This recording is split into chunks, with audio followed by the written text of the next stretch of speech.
Quero convidar a todos a abrirem as suas Bíblias no Salmo 80. Salmo 80.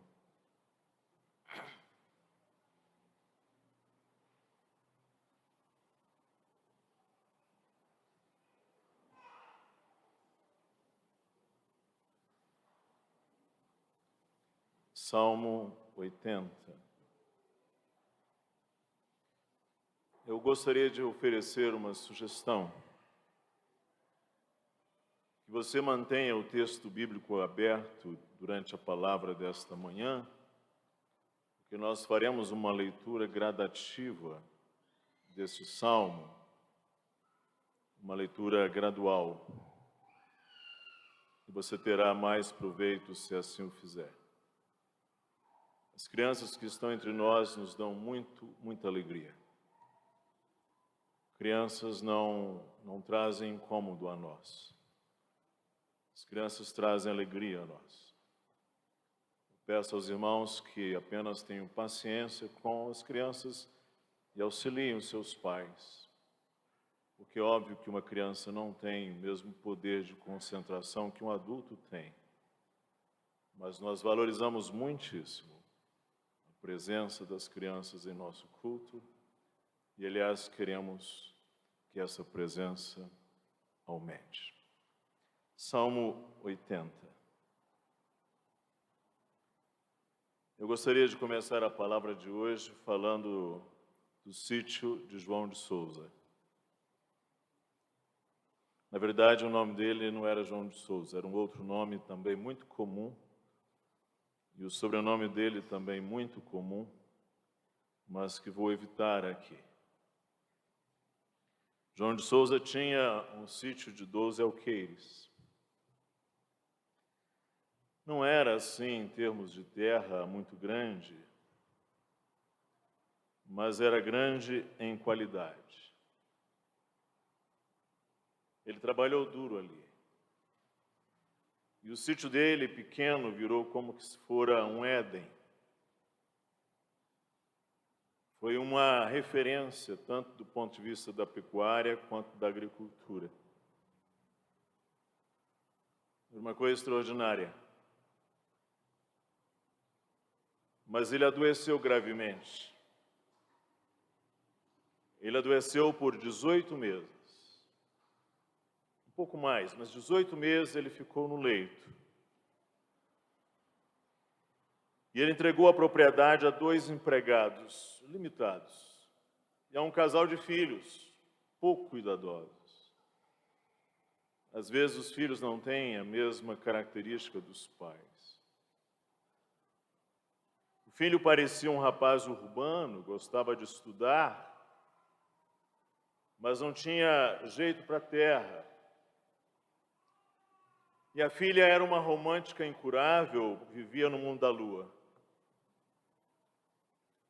E boa parte do período de enfermidade, João de Souza, ele passou no hospital da cidade ou, eventualmente, numa cidade vizinha. E quando esteve doente, João de Souza visitou o seu sítio algumas poucas vezes. Eram visitas rápidas, impotentes. E ele se entristecia com o que via. Cercas tombadas, animais vizinhos que saqueavam a sua propriedade. Os antigos aceros foram tomados por urtiga. O mato tomou conta da lavoura. E as árvores ficaram sem podas e tomadas pelas pragas. A várzea de arroz logo se transformou num capoeirão. E as mangas ou faixas de pasto não tinham mais ciclos. E o gado era mal cuidado, tomado de bernes e bicheiras. As bananas careciam de bom adubo e logo adoeciam. como o ser humano às vezes consegue ser perverso, um vizinho ainda se aproveitava da situação e mudava os marcos, os cursos d'água, e permitia a invasão do gado. João de Souza, no leito, tinha um ditado que um dia, aliás, ele falou para o irmão que veio de longe visitá-lo: um mau vizinho é pior do que a praga de 7 anos, porque a praga de 7 anos passa. Enfim, o Éden de João de Souza se transformou em uma paisagem desolada. Mas graças a Deus que visitou João de Souza, e ele recuperou a saúde. Para usar a linguagem do profeta, Deus se lembrou de João de Souza. E entre os 18 e os 24 meses, a sua saúde foi plenamente recuperada. E recuperado de sua saúde, de sua energia, de sua vontade, de seus brios e de sua honra, João de Souza fez agora uma visitação saneadora ao seu sítio. E cumpriu-se aquele antigo ditado rural, que é o olho do dono que faz o boi engordar. E o sítio de João de Souza novamente se transformou em um pequeno Éden, só que agora com uma alegria redobrada. Então aconteceu com João de Souza o que aconteceu com os hebreus, quando voltaram do cativeiro para Israel. A sua boca se encheu de riso e a sua língua de cânticos. Nós estamos vendo aqui, nos últimos domingos do mês, o terceiro livro dos Salmos, que são os Salmos 73 a 89. São salmos levíticos. Foram os levitas que escreveram esse salmo. Apenas 2 salmos desse livro 3 são salmos de Davi. Os levitas eram funcionários públicos que atuavam sobretudo no culto, sendo o principal e mais conhecido levita Asaf, que aliás é quem compõe este Salmo 80. A maior parte, aliás, do livro 13 é de composição de Asaf. E uma grande crise que o levita enfrenta neste livro 3 dos Salmos é: como que o crente lida diante do mal? Vamos ler os 7 primeiros versículos. Porque nesses 7 primeiros versículos do Salmo 80, o levita roga a Deus por restauração. Ao mestre de canto, segundo a melodia, os lírios, testemunho de Asaf, salmo. Dá ouvidos, ó pastor de Israel, tu que conduzes a José como um rebanho, tu que estás entronizado acima dos querubins, mostra o teu esplendor. Perante Efraim, Benjamim e Manassés, desperta o teu poder e vem salvar-nos. Restaura-nos, ó Deus. Faze resplandecer o teu rosto e seremos salvos. Ó Senhor dos exércitos, até quando estarás indignado contra a oração do teu povo? Dá-lhes a comer pão de lágrimas, a beber copioso pranto. Constitui-nos em contendas para os nossos vizinhos, e os nossos inimigos zombam de nós a valer. Restaura-nos, ó Deus dos exércitos, faze resplandecer o teu rosto e seremos salvos. Aqui o levita roga a Deus por restauração. E observe, a oração aqui, em sua oração, o levita roga pelo corpo. O levita roga pela coletividade, o levita roga por si e por seus irmãos, o levita roga pelo povo da aliança. A oração dele está no plural, a súplica está no plural. E o que ele pede? Restauração. Verso 3 ele diz, restaura-nos. Verso 7, restaura-nos. Verso 19, restaura-nos. Ele pede restauração. E como o levita expressa a linguagem da restauração? Como seria esse movimentar de Deus em restaurar o povo da aliança? Ele diz no verso 1, mostra o teu esplendor, mostra a tua glória, o teu brilho, o teu esplendor. No verso 2 ele diz, desperta o teu poder.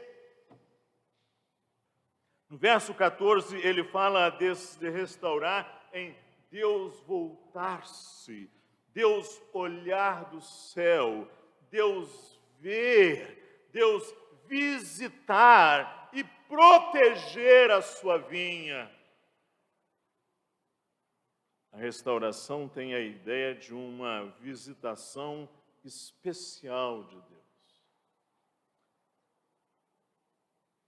Quando João de Souza curou, ele visitou a sua propriedade saneadoramente. Não significa que ele não visitasse antes, não significa que não fosse dele antes, também não significa que Deus esteja doente, significa que aqui há uma visitação especial, que restaura, que renova, que resulta de um mostrar glorioso do resplendor, um despertar poderoso do poder de Deus.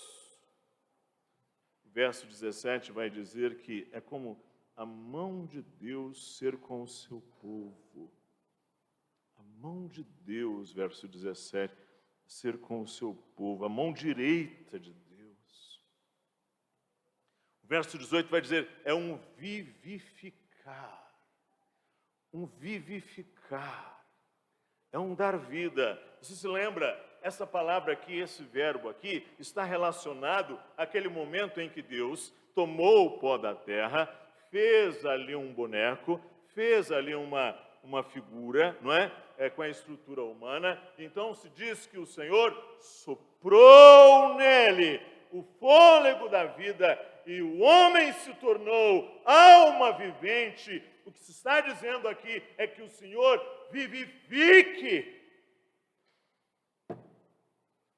Mas há uma expressão aqui que é a mais marcante para esse restaurar de Deus, que se repete 3 vezes.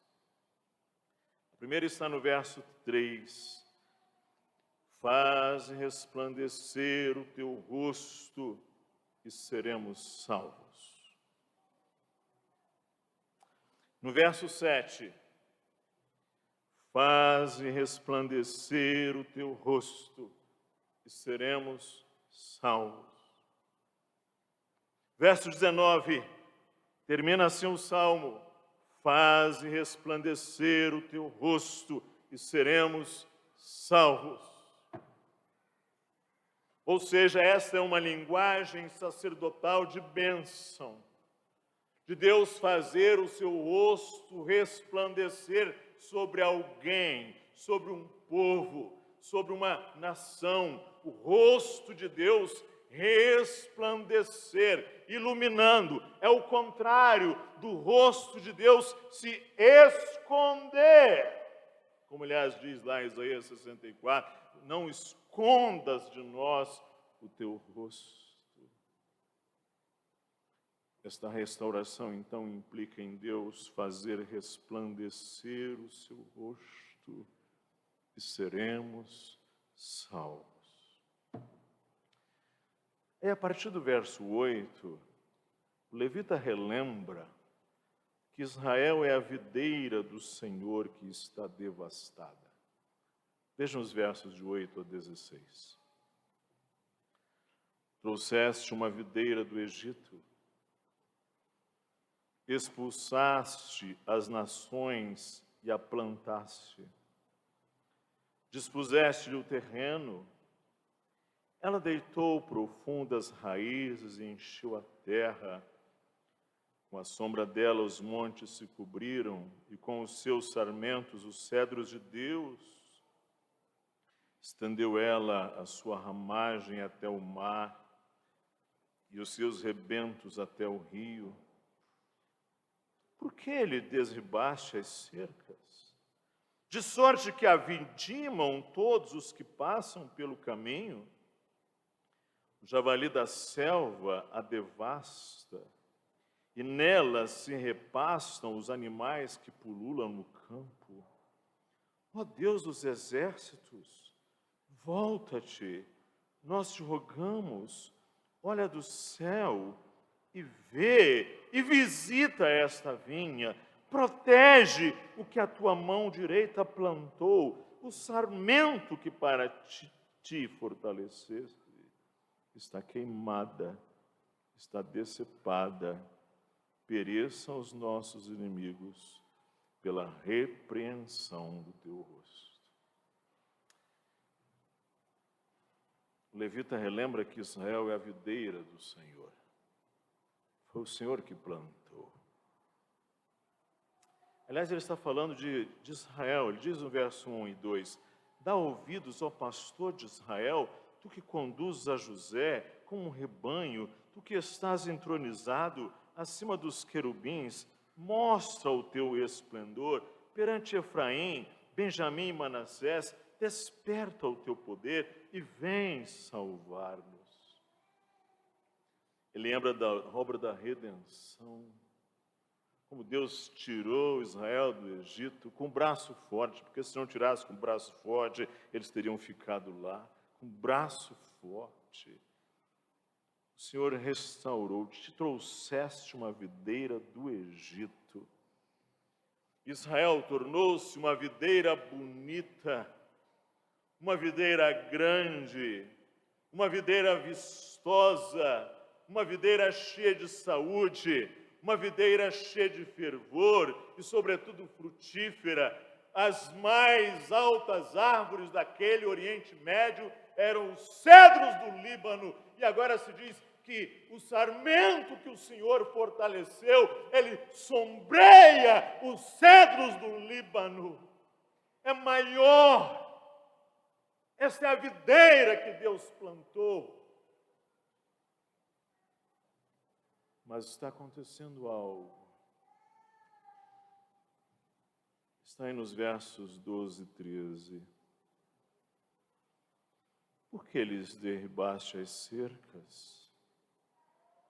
De sorte que a vindimam todos os que passam pelo caminho. Todo mundo entra e sai, saqueia, vilipendia, faz ali o que quer com a videira, com a vinha. Todos. Verso 13, o javali da selva a devasta, e nela se repastam os animais que pululam no campo.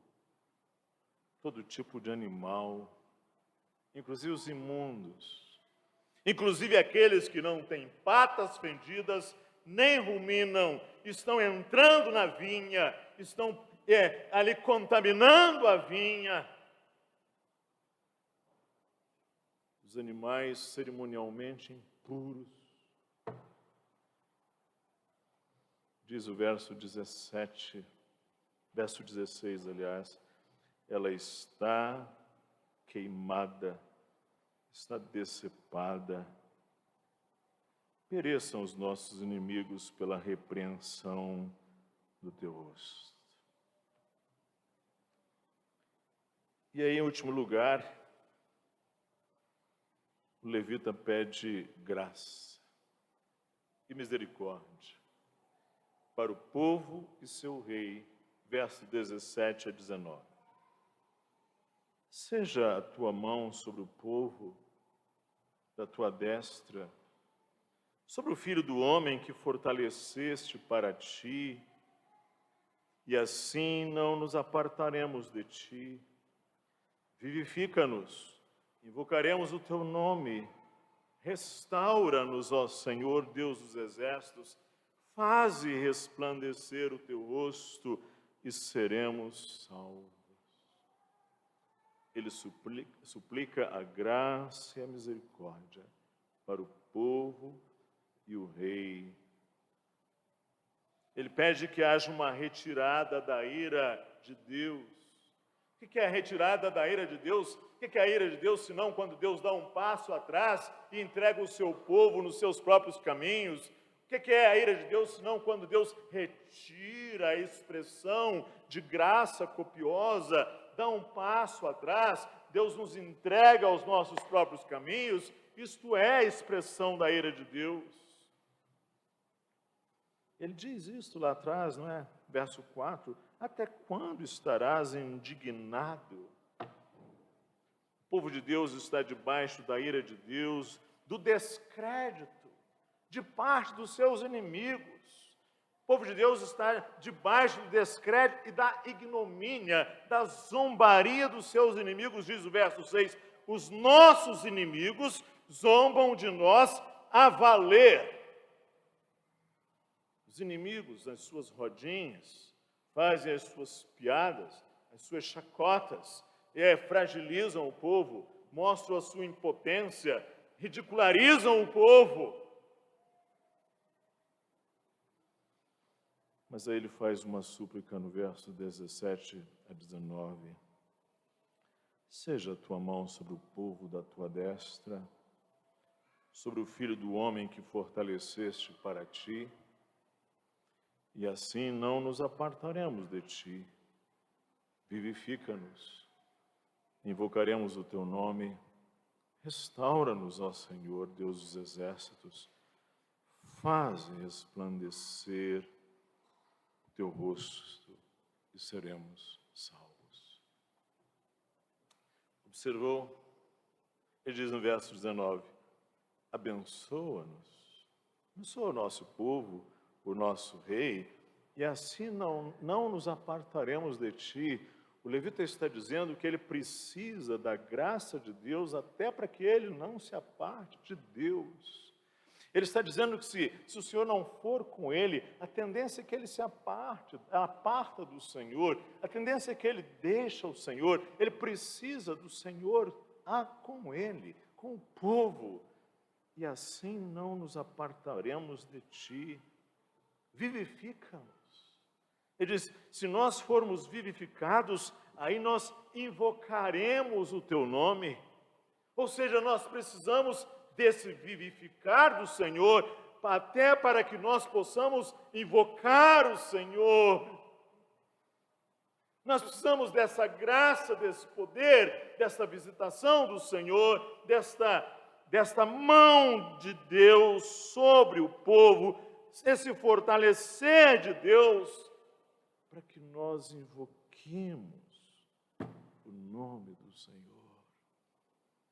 Ou seja, não se apartar do Senhor, invocar o nome do Senhor, precisa da graça do Senhor. Quero trazer algumas palavras aqui. Quando nós somos salvos, nós começamos uma trajetória, depois que justificados, de santificação. Santificação é um processo para toda a vida, até a glorificação. Santificação é uma palavra que, aliás, é uma doutrina que no Novo Testamento tem fortes ênfases individualistas, não exclusivamente, mas fortes ênfases individualistas. Nós, para toda a vida, então, estamos numa trajetória de santificação. Mas aqui é algo que não é exatamente, não descreve a trajetória inteira da santificação. Está descrevendo com uma ênfase fortemente corporativa o povo de Deus, o corpo de Deus, a família de Deus, uma visitação especial do Espírito Santo do Senhor. Você deve conhecer as chuvas suaves e breves e aquelas chuvas fortes, intensas e duradouras. Aqui está se pedindo por essa chuva forte, por esses momentos em que Deus vem como um vento, e a chuva cai torrencialmente, e Deus então restaura o seu povo em momentos extraordinários assim, porque existem momentos que a realidade demanda uma visitação especial de Deus, que a nossa teologia chama de momentos de avivamento, de reavivamento, de despertamento. O que é isto? Senão um remover da ira, um renovar da graça, um multiplicar da misericórdia. Israel foi sempre o povo de Deus, teve momentos muito extraordinários, sempre teve ali servos que não dobraram o seu joelho a Baal, mesmo nos dias de Elias, mesmo na época do perverso Reacabe, mesmo na época daquela mulher imunda chamada Jezabel, havia ali 7.000 que não dobraram seus joelhos a Baal, mas houve épocas de uma chuva forte, como nos dias do rei Ezequias, como nos dias do rei Josias, como nos dias de Esdras e Neemias. Estavam ali no Novo Testamento os crentes orando, os discípulos, Maria, os discípulos, orando ali no cenáculo, e houve um visitar especial do Espírito Santo, e aquilo foi impactante, e aquilo se repercutiu num livro inteiro chamado Atos dos Apóstolos. Foi assim na história do povo de Deus em alguns momentos. Na época de George Whitefield, na época de Jonathan Edwards, em que o Senhor fazia obras extraordinárias de restauração de visita à sua videira, de visita especial à sua vinha. E o povo de Deus reage como? Com mais amor a Deus e mais amor ao próximo. A fé ganha uma maior vitalidade, as Escrituras são mais lidas e amadas, as orações são mais vivas, as reuniões de oração são mais cheias, mais frequentadas, mais prestigiadas. O povo de Deus ora com mais convicção e fervor, há mais jejuns. Os cultos têm dois mais fortes afetos. O culto tem fortes tristezas e fortes alegrias, e essas duas coisas não são excludentes, porque quando alguém se alegra muito por alguma coisa, também alguém pranteia muito por outras. Então, nesses momentos, há pranto e efusiva alegria. E os crentes são santificados. E aquilo que às vezes leva 10, 15 anos para ser feito, o Senhor faz em pouco tempo.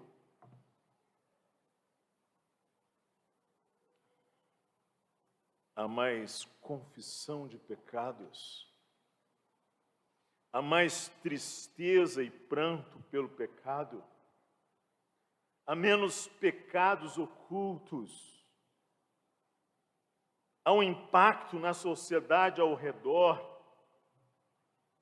há um cessar da ignomínia sobre o povo de Deus, há um envergonhar dos inimigos do Senhor, há uma maior generosidade, há menos avareza, há mais paixão pela obra missionária, mais jovens se consagram para o serviço do Senhor, mais gente está disposta a um serviço sacrificial pelo reino de Cristo, há mais conversões.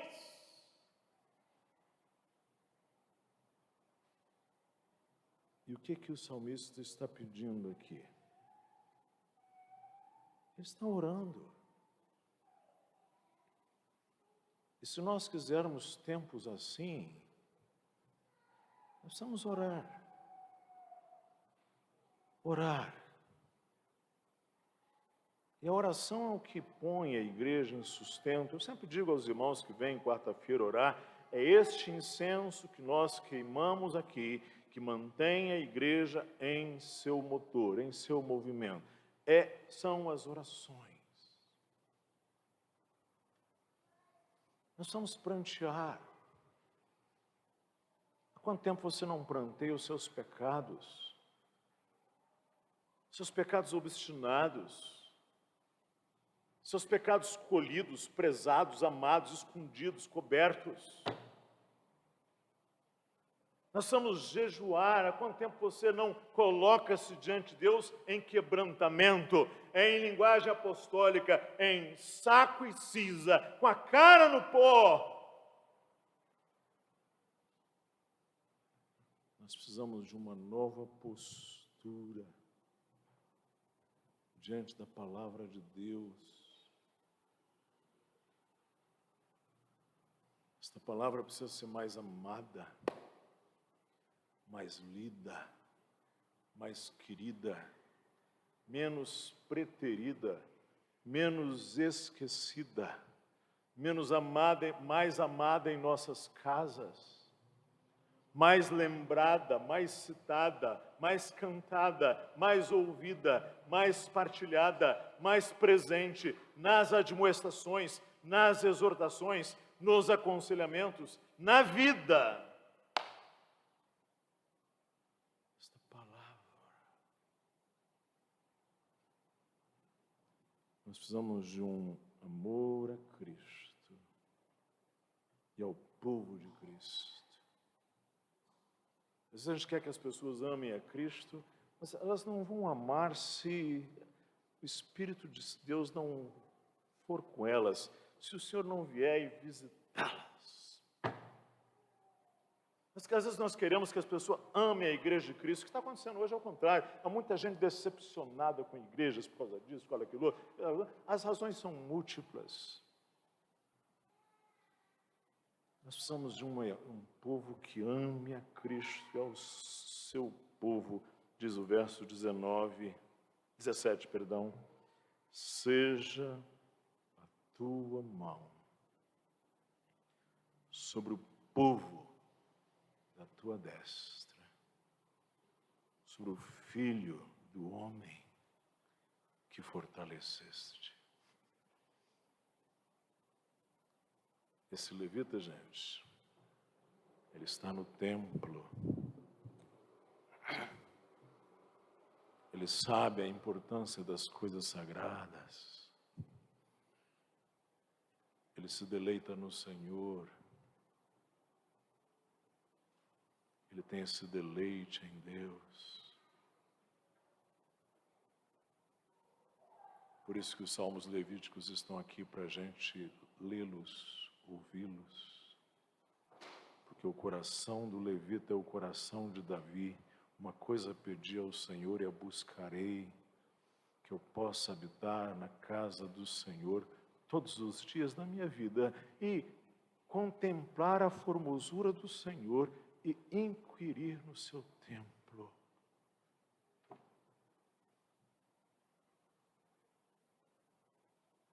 Nós precisamos desse vento de Deus, de que Deus faça isto, de que Deus resplandeça o seu rosto, e seremos salvos. Resplandeça o teu rosto sobre nós, e seremos salvos. Restaura-nos, ó Senhor Deus dos exércitos. Faze resplandecer o teu rosto e seremos salvos. Se não for assim, terá que ser por força, terá que ser por violência, terá que ser por coação, terá que ser por manipulação, terá que ser por artifícios, terá que ser por induções espetaculares. Ou é o Senhor, ou não tem esperança para nós. Vamos falar com Deus? Você pode orar? Você pode curvar a sua fronte? Vivifica-nos, ó Pai, e invocaremos teu nome. Tem compaixão de nós. Faz resplandecer o teu rosto e seremos salvos. Ó Deus dos exércitos, volta-te, nós te rogamos. Olha do céu e vê, e visita esta vinha, comprada pelo sangue de Cristo. Protege o que a tua mão direita plantou, o sarmento que o Senhor fortaleceu. Restaura-nos, ó Deus. Então a nossa boca se encherá de riso e a nossa língua de cânticos, e então te louvaremos. Grandes coisas fez o Senhor por nós, por isso estamos alegres. Desperta a cada um aqui para buscar o Senhor em favor dessa visita toda especial do Senhor, reavivando a tua obra no meio dos anos. É o que te pedimos, em Cristo Jesus. Amém.